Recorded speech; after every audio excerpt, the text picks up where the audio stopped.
வணக்கம். நம்ம அந்த வீடியோவில் எதை பற்றி பார்க்க போகிறோன்னா, தமிழ்நாடு அமைப்புச்சாரா தொழிலாளர்களுக்கான நல வாரியத்துக்கு நீங்கள் புதுசாக அப்ளை பண்ணும்போது எந்த பேங்க் பாஸ்புக் எல்லாம் வைக்கலாம், எந்த பேங்க் பாஸ்புக் எல்லாம் வேலிட், அதை பற்றி தான் இந்த வீடியோவில் டீட்டெயிலாக பார்க்க போகிறோம்.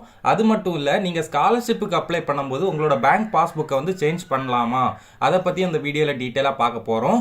சரி வாங்க நண்பா, வீடியோக்குள்ளே போகலாம். நலவாரியத்துக்கு நீங்கள் புதுசாக அப்ளை பண்ணும்போது உங்களோட பேங்க் அக்கௌண்ட் டீட்டெயில்ஸ் கேட்டிருப்பாங்க. இப்போதைக்கு எந்த பேங்க் அக்கௌண்ட் டீட்டெயில்ஸ்லாம் அப்செப்ட் பண்ணுறாங்கன்னு பார்த்தீங்கன்னா, ஸ்க்ரீனில் தெரிகிற பேங்க்ஸில் ஏதாச்சும் ஒரு பேங்கோட அக்கௌண்ட் வந்து உங்ககிட்ட கண்டிப்பாக இருந்தாகணும்.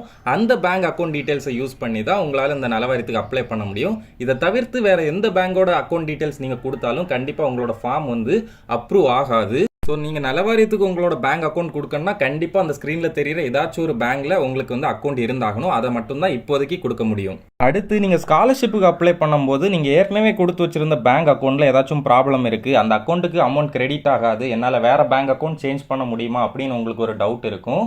ஸோ அதுக்கான பதில் என்னன்னு பார்த்தீங்கன்னா, கண்டிப்பாக சேஞ்ச் பண்ணிக்கலாம். ஆல்ரெடி நீங்கள் கொடுத்த பேங்க் அக்கௌண்ட் டீட்டெயில்ஸ் இருக்க பிளேஸுக்கு மேலே பார்த்தீங்கன்னா ஒரு லைன் கொடுத்துருப்பாங்க, வங்கி விவரங்கள் வங்கி கணக்கு விவரங்களை மாற்ற வேண்டுமா அப்படின்னு ஒரு லைன் கொடுத்துருப்பாங்க. அதுக்கு கீழே பார்த்தீங்கன்னா ஆம் இல்லைன்னு இருக்கும். ஆம் கொடுத்தீங்கன்னா நீங்கள் புதுசாக ஆட் பண்ணுற பேங்க் அக்கௌண்ட்டோட டீட்டெயில்ஸ் வந்து கொடுத்துக்கலாம். இல்லை ஆல்ரெடி இருக்க அக்கௌண்ட்டே ஓகேனா நீங்கள் வந்து இதில் இல்லைன்னு செலக்ட் பண்ணிட்டாலே போதும்.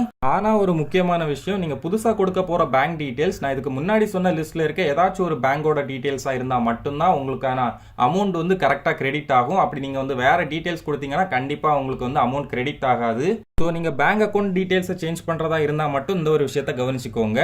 ஸோ இந்த இன்ஃபர்மேஷன் எல்லாமே உங்களுக்கு கண்டிப்பாக யூஸ்ஃபுல்லாக இருந்திருக்கும்னு நம்புறேன். இதை மாதிரி இன்னும் நிறைய விஷயம் நலவாரியம் பற்றி தெரிஞ்சுக்கணும்னா மறக்காமல் நம்ம நலவாரியம் சேனலை சப்ஸ்கிரைப் பண்ணி பக்கத்தில் இருக்க பெல் ஐக்கானை கிளிக் பண்ணி ஆளுங்கிற நோட்டிஃபிகேஷனை கொடுத்து வச்சுக்கோங்க. அப்போ தான் நான் இதை மாதிரி வீடியோஸ் போட்ட உடனே உங்கள் மொபைலுக்கு நோட்டிஃபிகேஷனாக வரும் நண்பா. தேங்க்யூ.